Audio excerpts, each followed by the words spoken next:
Hola, hola, ¿cómo están? Hola a todas, a todos. Me presento, mi nombre es Vicente Vázquez y junto con mi compañero, mi amigo Iván Lizana, les damos la bienvenida al podcast Inevitable Pelotudez, un podcast que está centrado principalmente en el fútbol y algunas ramas, pero que va a adentrarse en historias muy interesantes que podemos empezar a aprovechar en este tiempo de encierro. Iván, ¿cómo estás? Hola a todos, a todas también, muy bien, gracias, pero estoy muy contento por estar grabando también el primer capítulo de Inevitable Pelotudez y espero que sean muchos más también acompañándolos a todos ustedes. Así esperemos que sean muchas versiones que les podamos entregar. Contarles un poquito por qué Inevitable Pelotudez. Bueno, una especie de juegos de palabras que tiene que ver con la consideración que tenemos tanto Iván como yo respecto al fútbol, que es un deporte que nos apasiona mucho, que nos gusta mucho, pero sentimos que tiene más vínculos que solamente el ámbito deportivo. Y finalmente es un poco la idea de por qué grabar un podcast sobre fútbol, pero que hable más allá de fútbol. Sí, en este podcast esperamos ver el fútbol en todas sus aristas políticas, sociales, culturales, históricas y comentar, debatir, discutir en torno a eso que no se encuentra muchas veces en la prensa. Y también esperamos ser una entretención durante esta cuarentena que ha sido estresante para todos y estimularlos a investigar en más aristas del fútbol. Exactamente, y para ya comenzar a entrar de lleno en este capítulo, Iván, ¿qué vamos a comentar hoy día largo y extenso, pero muy entretenido? Hoy día, en la línea de darle una entretención justamente para la cuarentena, vamos a comentar acerca de series, películas y documentales de fútbol que no se pueden perder. ¿La pelota se mancha o no? Ahora comienza Inevitable Pelotudez, un podcast donde Iván Lizana y Vicente Vázquez te contarán historias que traspasan la cancha. Política, género, cultura, nada de esto es ajeno al fútbol.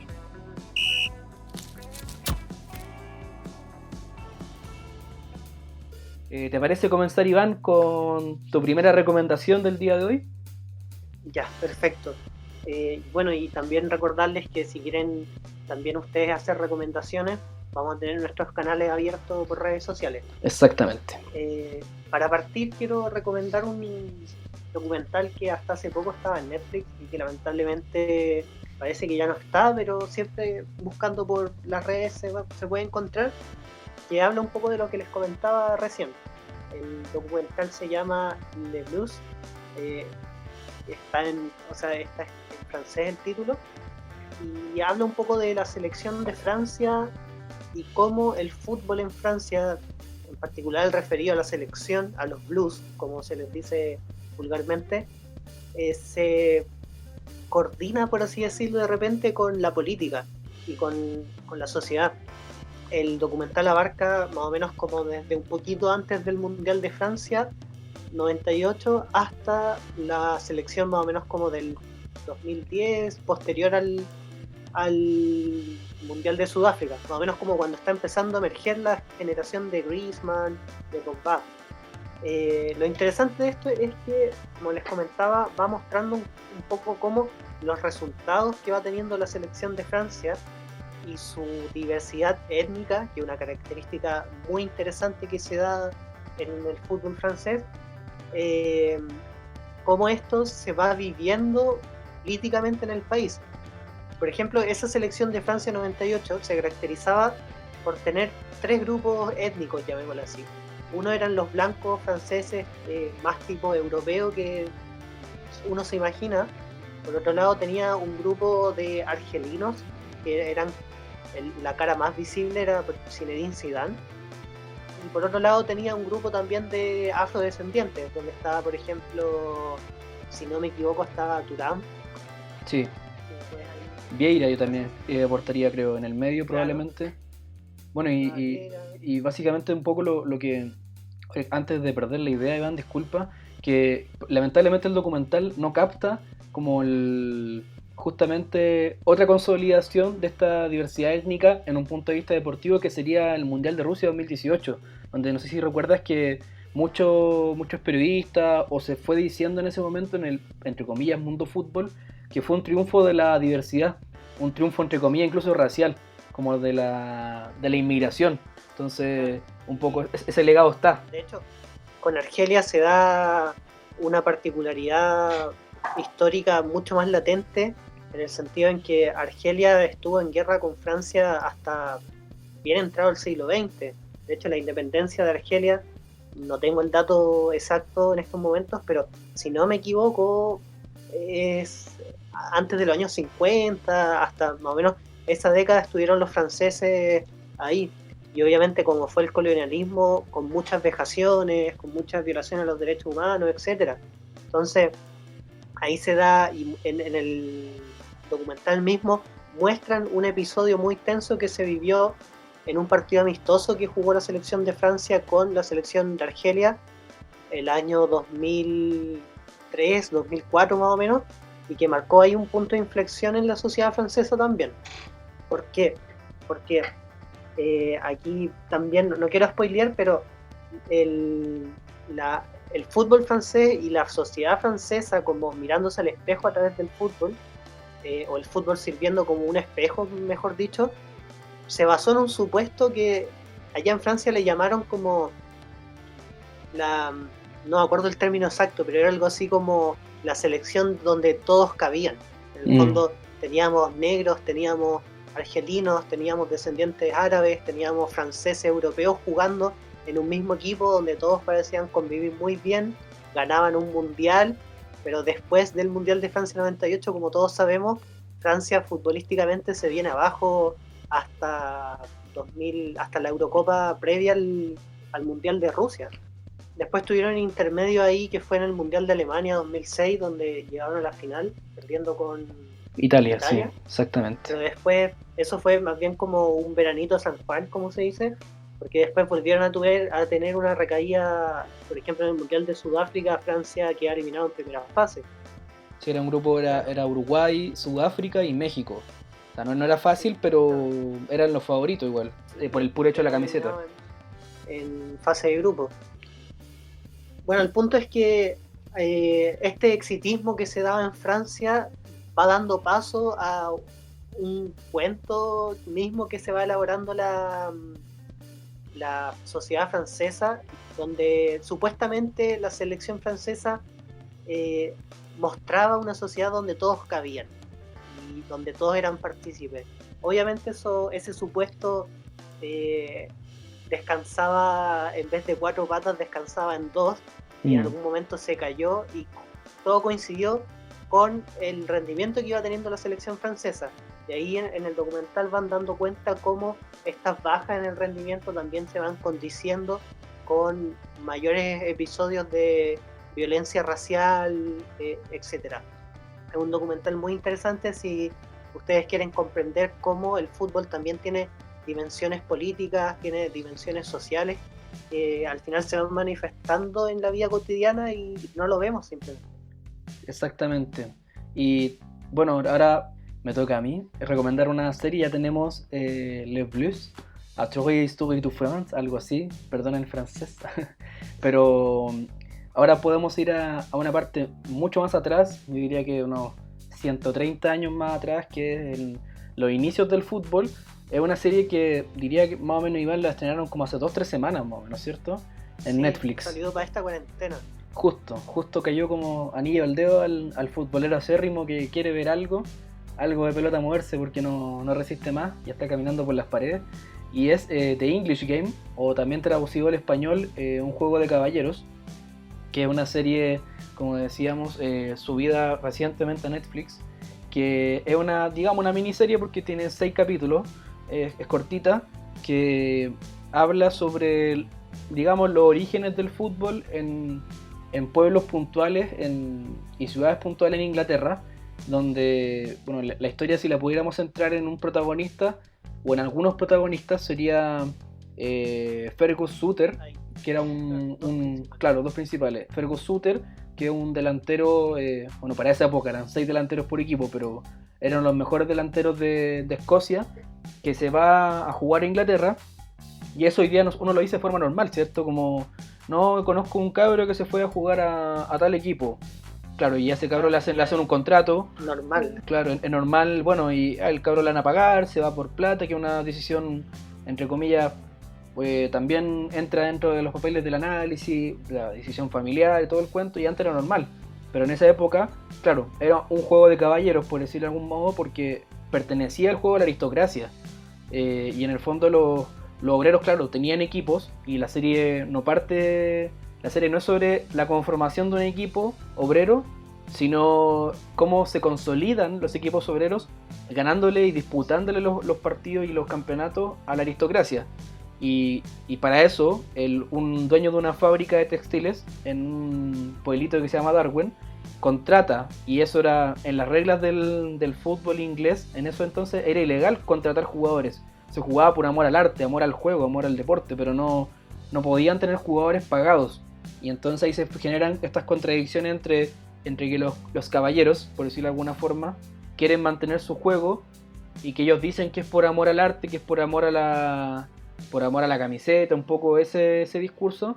Pero el otro protagonista es uno de estos miembros de la aristocracia, que es un gran jugador de fútbol, y se nota ahí por su físico, por todo lo que va demostrando ahí la imagen en slow motion y todas esas cosas, que él de a poco se va dando cuenta cómo la gente va viviendo, la gente obrera sobre todo, va viviendo el fútbol como una pasión. Que me gusta mucho una frase que sale en la serie, que la dice este dueño de la fábrica, que dice es lo que alimenta las almas de la gente obrera.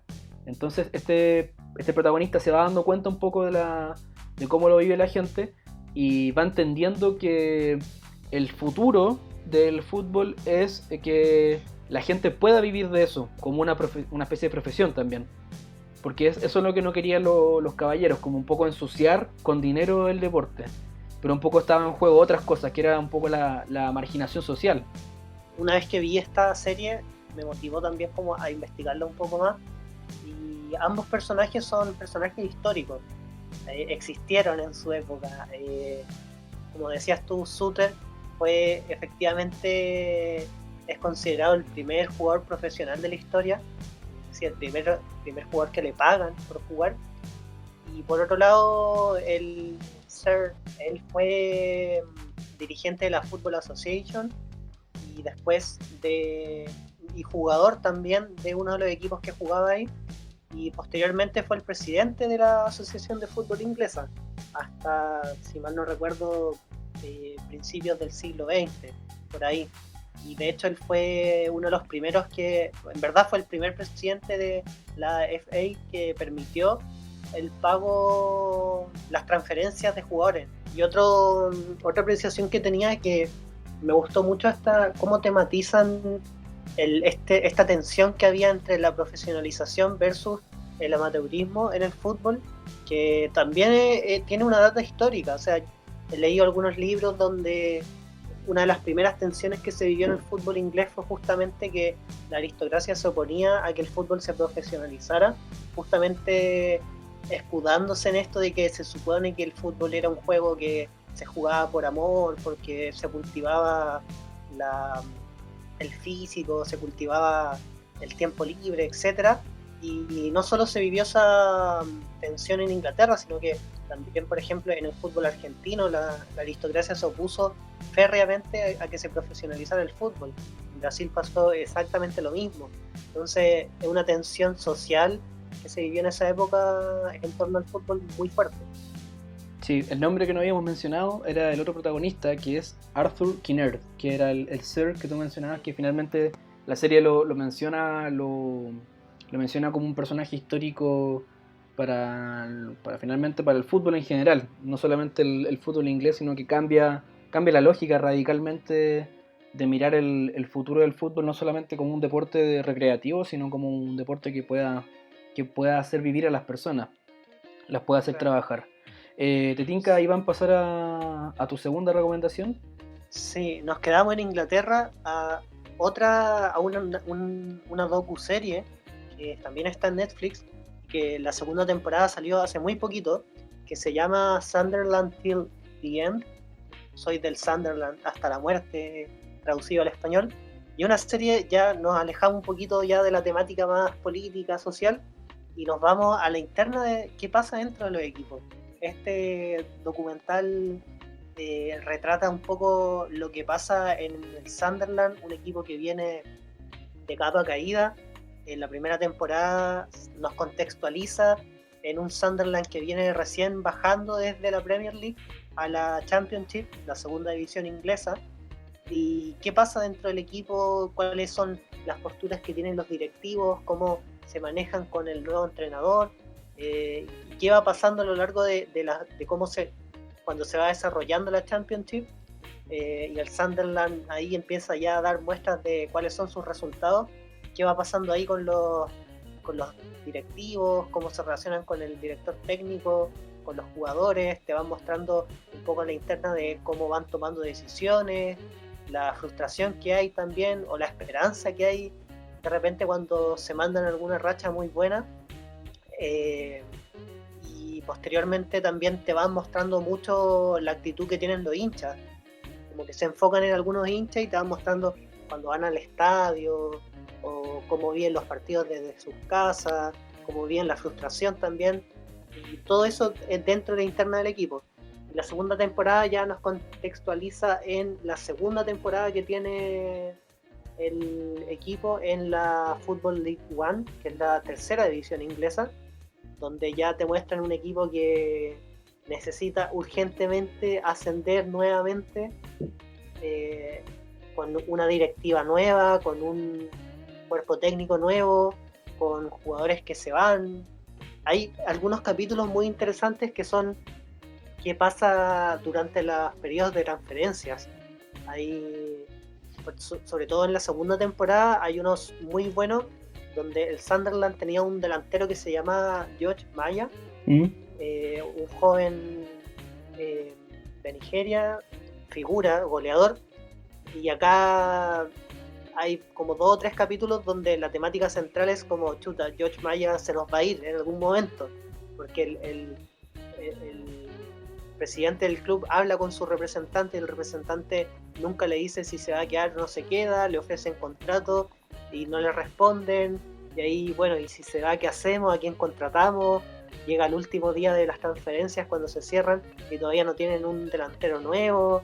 Ahí como que te va metiendo mucho en la interna del equipo hasta que también uno se va sintiendo muy nervioso y comprometido con qué va pasando ahí con el Sunderland. Claro, es fácil empatizar cuando el documental, claro, le toca justo 2 descensos consecutivos, un equipo que dentro de todo la Premier tiene mucha plata, la liga inglesa en general, por solo decir por ejemplo que el Leeds United de Marcelo Bielsa, según una página de web que se llama Transfer Market, vale 80 millones de euros el equipo entero, la plantilla me refiero. Entonces uno dice, bueno, bajo esos parámetros no podría decir que el Sunderland o esos equipos son pobres, pero sí para el contexto en el que juegan. Claro, un equipo con menos recursos y que se va quedando con menos opciones de descender 2 veces. Y es bacán un poco lo que comentáis tú de que te muestren la interna, que es lo que en el fútbol menos se conoce, un poco el secreto de camarín, el secreto de cómo se manejan los clubes a la interna. Es algo a lo que uno, por ejemplo, como periodista que sueña acceder, finalmente le accede desde una parte más en off, no la puede acceder y la pueden mostrar. Y tampoco los clubes están interesados en mostrar todo porque tampoco les corresponde, entre comillas, porque no son, por ejemplo, una institución pública a la que haya que transparentar tampoco. Sí, aquí la particularidad del documental es justamente esa, que el club se abre a mostrar su interna y cómo se van tomando las decisiones, etcétera. Es muy interesante, sobre todo para quienes quieran ver qué pasa tras bambalinas en el fútbol y cómo se manejan los equipos. También considero algo que tú decías, que bajar a la Football League One para un equipo como el Sunderland, que tiene el estadio más grande y más tecnológico de la liga, cómo le supone también bajar el presupuesto, y eso también a la directiva los pone en una situación súper delicada. Es muy interesante, de hecho te empatiza mucho con el club. Después de ver la serie tomé al Sunderland en el FIFA y empecé a subir. Claro. Así que yo también me comprometí con él. También eres del Sunderland hasta la muerte entonces. Sí, después voy a tener la camiseta y todo. Ahí agarró un hincha más. Bueno, ¿qué segunda recomendación nos tienes? Mira, yo cuando me gustó el concepto que dijiste tras bambalinas, porque la que voy a recomendar ahora es algo parecido, pero desde el punto de vista dirigencial e histórico. ¿Y a qué me refiero con esto? Es que hay una miniserie que se estrenó en Chile el 2017, justo en la época cuando venía la Copa Confederaciones, en la que participó Chile y llegó a la final y salió subcampeón del torneo, y que se llama 62 Historia de un Mundial, que es la historia de cómo los dirigentes del fútbol chileno en ese entonces recordarán o entenderán algunos nombres porque se le han puesto en homenaje a ellos: Juan Pinto Durán y Carlos Didborn, junto con también a Ernesto Alvear. Ellos lideran el gran sueño de querer ser anfitriones de un mundial, y la historia parte en 1956, donde ahí se sigue discutiendo si alguna vez Carlos Didborn, en su discurso frente a la FIFA, dijo la entre comillas famosa frase: porque no tenemos nada, lo queremos todo, que un poco se dice que fue la frase que hizo a los demás dirigentes de la FIFA votar por Chile como una sede, siendo que se reconocían como muy inferiores en organización a Argentina, que también estaba postulando. Y finalmente Chile, unos 6 años antes, se hace con el Mundial, pero te van contando igual con saltos temporales para un poco condensar en ciertos hitos sociales y deportivos importantes, en cómo le fue costando mucho organizar el Mundial y cómo finalmente van superando los obstáculos, la amistad entre ellos, un poco los vicios de cada uno, cómo era la época, cómo era la relación entre los hombres y mujeres de la época, los jugadores, porque ya si comparamos, no sé, con la que recomendé antes, The English Game, pasan unos 80 años y el fútbol sigue siendo más o menos amateur, al menos en Chile, porque hay jugadores que incluso para jugar el Mundial de Chile tienen problemas en su trabajo, y ahí vemos, bueno, representados jugadores como el Cuacao Ormazábal, a Tito Fuyú, a Leonel Sánchez, a Sergio Navarro, grandes jugadores de esa generación que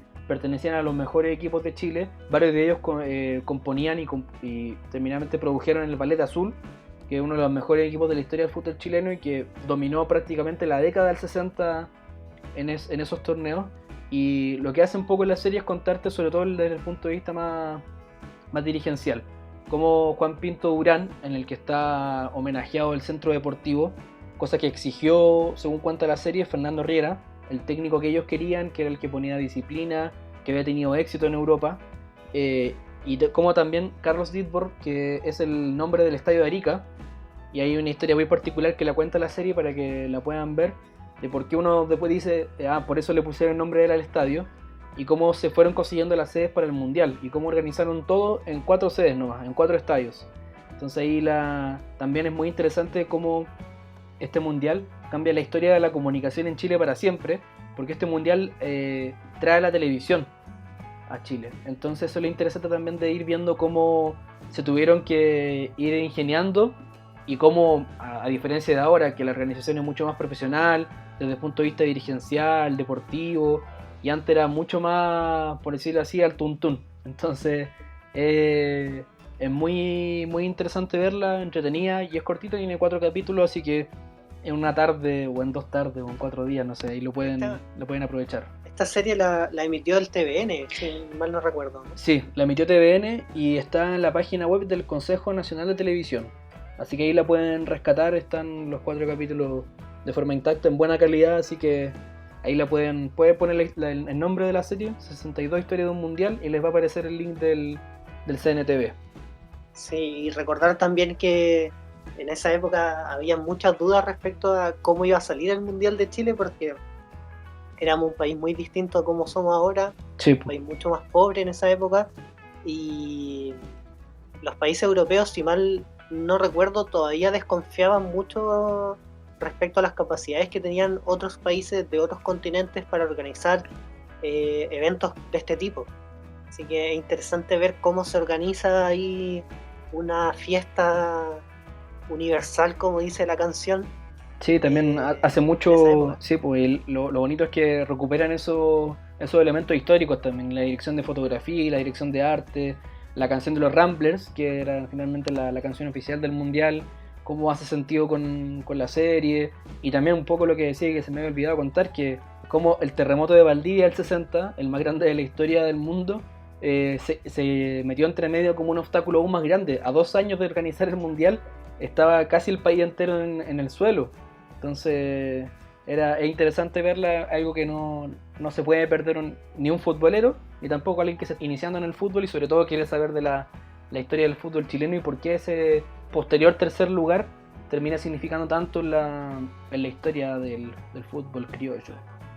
Y es parte de nuestra historia también como país. Exactamente. Interesante verlo ahí, cómo era el país en esa época igual. Exactamente, y muy buenos actores también. Bueno, yo sigo con mi siguiente recomendación para que puedan ver. También es una docuserie que al menos yo la vi en Netflix hace más o menos como un año atrás, un año y medio, no sé si estará todavía. Se llama The Real Football Factories. The Real Football Factories es un documental hecho por un periodista inglés que se mete a las barras bravas inglesas o los hooligans que todavía existen en algunas partes, porque el documental es más o menos como del año 2005, 2006, por ahí. Todavía quedan algunas barras bravas en Inglaterra que no se han extinguido, sino que solamente se las barrieron afuera de los estadios, y va mostrando un poco como las razones que tienen los hinchas para pertenecer a una barra brava y cómo viven también el fútbol. Cada capítulo se enfoca en una parte distinta de Inglaterra, porque bueno, quizás lo vamos a hablar en algunos capítulos más, pero una de las particularidades que tiene Inglaterra con su fútbol, que son muy fanáticos, es que el fútbol se vive según zonas geográficas. Por ejemplo, en Londres, donde hay más o menos como 40 equipos repartidos entre la Premier y las ligas menores, se va dando por barrios. Por ejemplo, no sé, está en Londres la zona norte, ponte tú, donde está el Arsenal, West Ham, el Tottenham. Entonces, claro, el Tottenham, que es rival del Arsenal. Entonces ahí se va metiendo en distintas zonas geográficas, viendo, enfocándose en 2 o 3 equipos por capítulo y conversando con los hinchas, viendo cómo viven los partidos, yendo al estadio, a los estadios cuando son visitas, cómo lo viven en los trenes, en los bares. Es súper interesante un poco para comprender cómo se da esto de los hooligans, las motivaciones que tienen y por qué son tan violentos también, o por qué lo fueron, porque hoy en día todos los hooligans que dejaron la cagada en los 80 hoy en día son un poco más viejos, por lo tanto ya no se meten tanto o les prohibieron ir a los estadios. Entonces van conversando sobre todas esas cosas, y también en algunos capítulos se va también a Escocia, donde se vive uno de los clásicos más fervientes del mundo entre el Celtic y el Rangers. Visita también un partido de esos y es súper interesante porque uno de repente piensa que las barras bravas se dan más en Sudamérica, tienen más como su cultura acá, pero no, en Inglaterra se vive de forma muy fuerte el fútbol todavía. También cuenta un poco cómo se relacionan con las policías, las estrategias que tuvieron y que tienen todavía para evitar ciertos conflictos. Si mal no recuerdo, también se mete un poco en cómo la cultura hooligan se ha visto un poco empañada con la llegada de la Premier League, que la Premier League también supuso una mercantilización bien fuerte del fútbol inglés, y por lo tanto también muchos clubes que antes eran solamente algo más de barrio se internacionalizaron mucho. Y cómo se convive eso desde la perspectiva de los hinchas, qué opinan, qué sentimientos tienen frente a eso. Así que nada, es un documental súper interesante si quieren comprender un poco de barras bravas y ver cómo se vive el fútbol en uno de los países más fanáticos del mundo también. La visión que uno tiene de Inglaterra, que es principalmente la Premier, uno ve los estadios y los ve a todos ordenados, hay como hay poco cántico, poca cultura, como al menos lo que se ve en la tele, pero no, es muy distinto. De hecho, yo me atrevería a decir mucho que los hooligans hasta el día de hoy se asemejan bastante a lo que pasa en Argentina, obviamente manteniendo los parámetros entre cada uno, pero son igual de fanáticos. Quería referirme un poco a por qué se llama The Real Football Factories.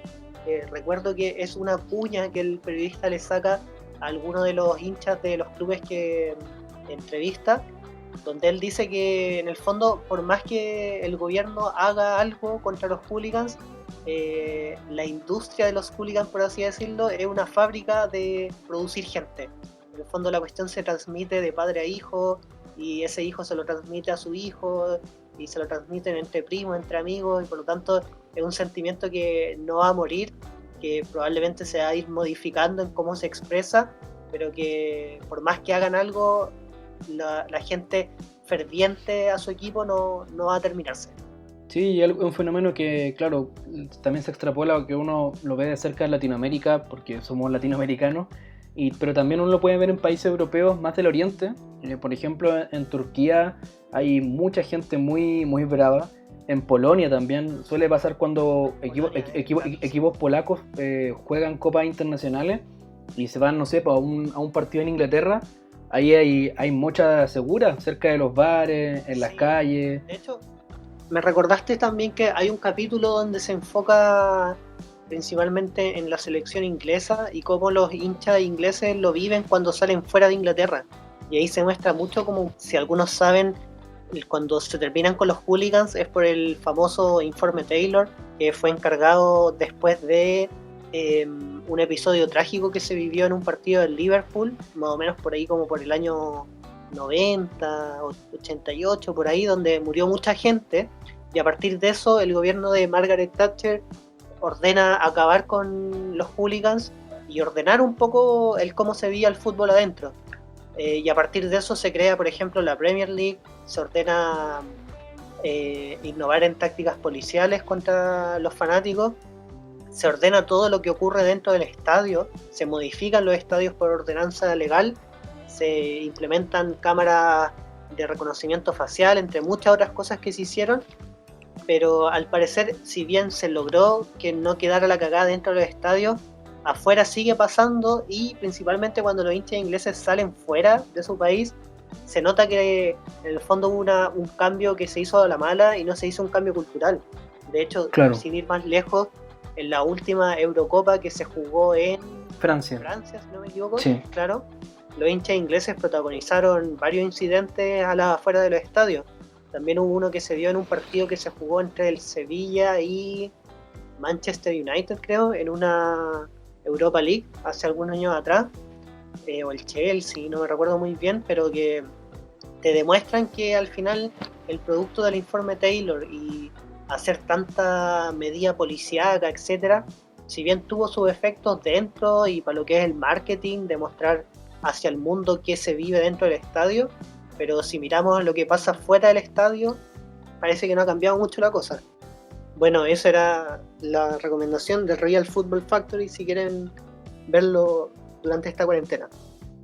Pasamos entonces ya sería nuestra sexta recomendación entre ambos, un documental que se divide en varios capítulos, que se llama Becoming Champions, que es una serie sobre todos los campeones del mundo que ha tenido la Copa Mundial de Fútbol, o el Mundial, y desarrollando cómo les fue en todos los mundiales, cómo en algún momento, por ejemplo, que haya asumido algún entrenador haya significado un proceso diferente, cómo en algún mundial no fueron los favoritos o pasó cierto episodio importante en la historia del fútbol de ese país, pero terminaron siendo campeones, como es el caso de Italia 2006, que ocurre lo de el descenso de la Juventus a la Serie B porque se descubrieron que habían partido arreglado, por ejemplo, o como en el 82 la misma Italia no era favorito ante Brasil, pero le ganan igual con un inspirado Paolo Rossi, un delantero que no era considerado dentro de lo más importante de Italia, pero en ese mundial se vuelve un referente. Ahí cuentan, por ejemplo, muy interesante el capítulo de Uruguay, cómo tienen que recuperar la historia hacia atrás y un poco muy hacia atrás, y por ejemplo entre los argentinos y los uruguayos hay ese pique. Los argentinos le dicen los dinosaurios a los uruguayos porque sus mundiales son del año 30 y 50, y cómo los uruguayos añoran esa historia y la mantienen como esperanza para que en un futuro Uruguay pueda conseguir otro mundial, siendo ya un país tan pequeño y con una tradición futbolera, sobre todo que se ha mantenido desde que asumió hace varios años el maestro Tavares, Oscar Washington Tavares. Entonces es interesante ver cómo cada país tiene su cultura distinta, a cómo los mundiales cada 4 años le significaron cosas importantes o decepciones en su momento.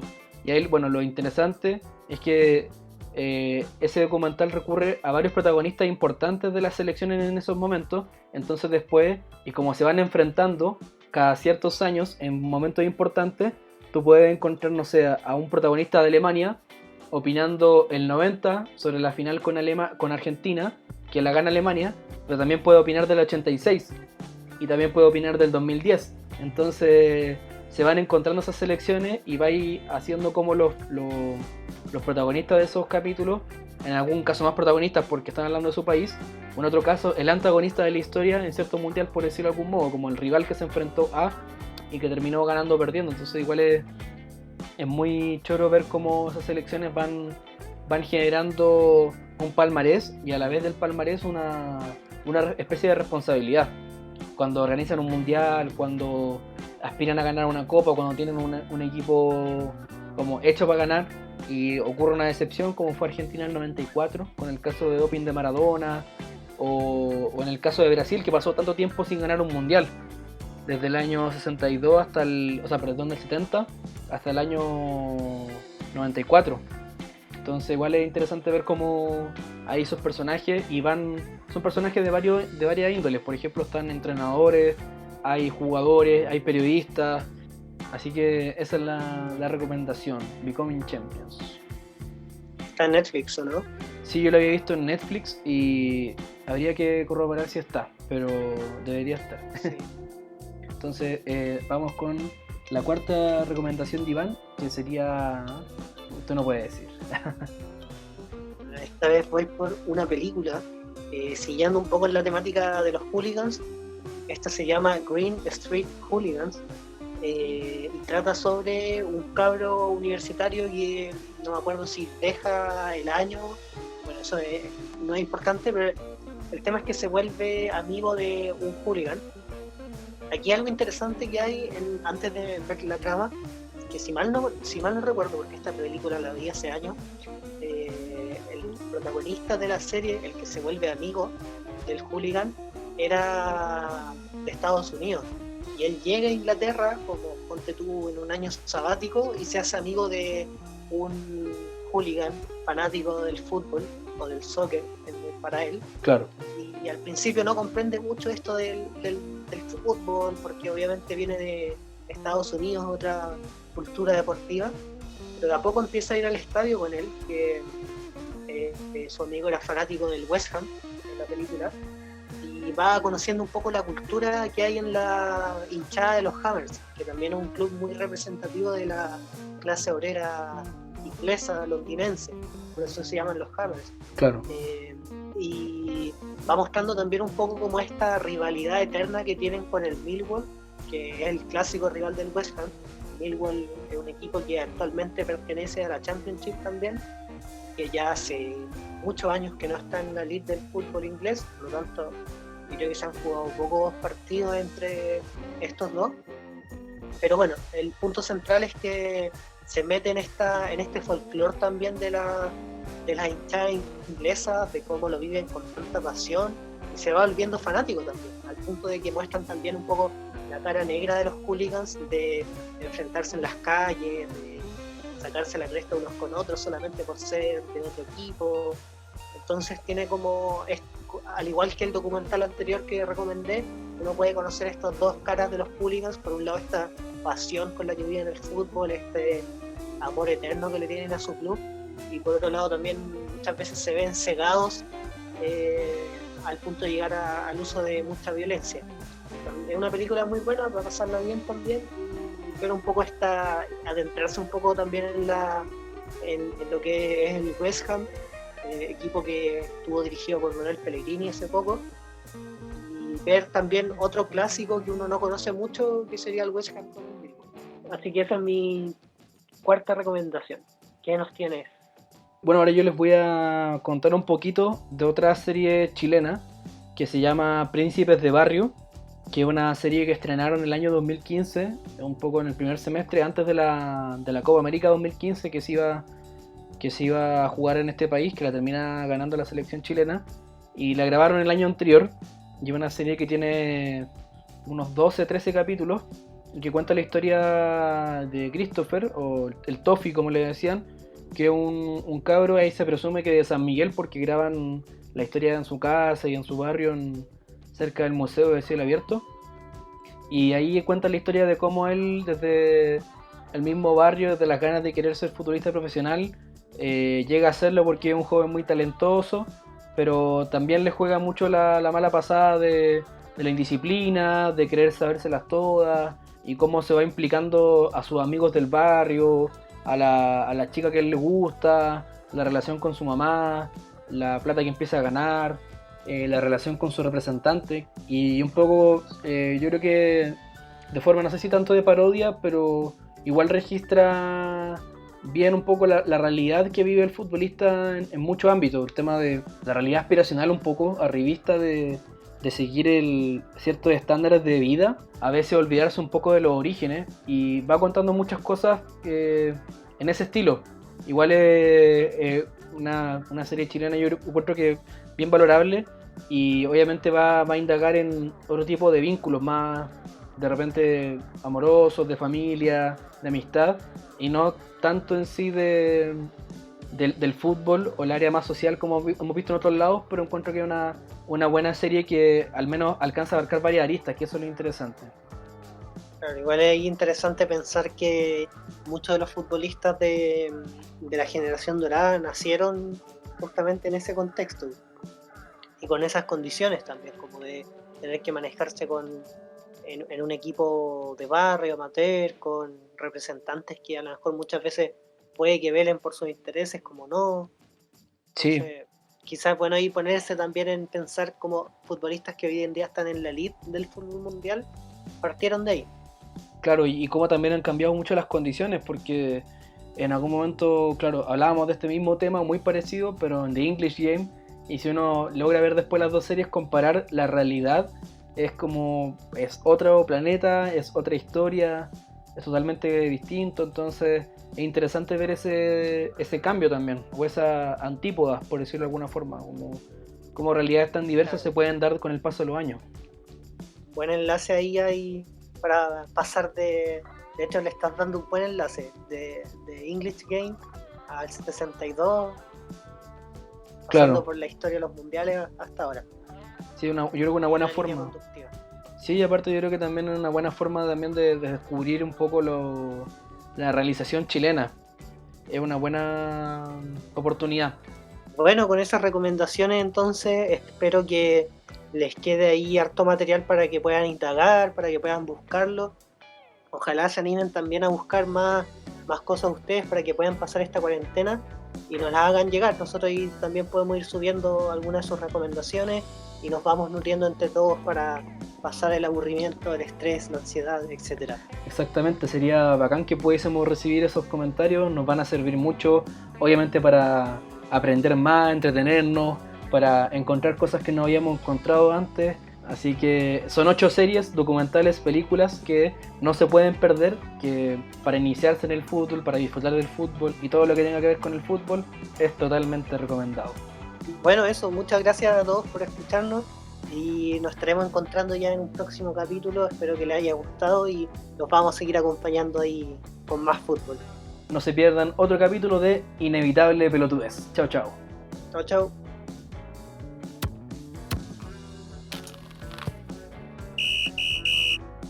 El tercer tiempo ya terminó, pero siempre habrá temas para conversar sobre el deporte rey. No te pierdas el próximo capítulo de Inevitable Pelotudez, donde Iván Lizana y Vicente Vázquez traerán más historias que traspasan la cancha de fútbol.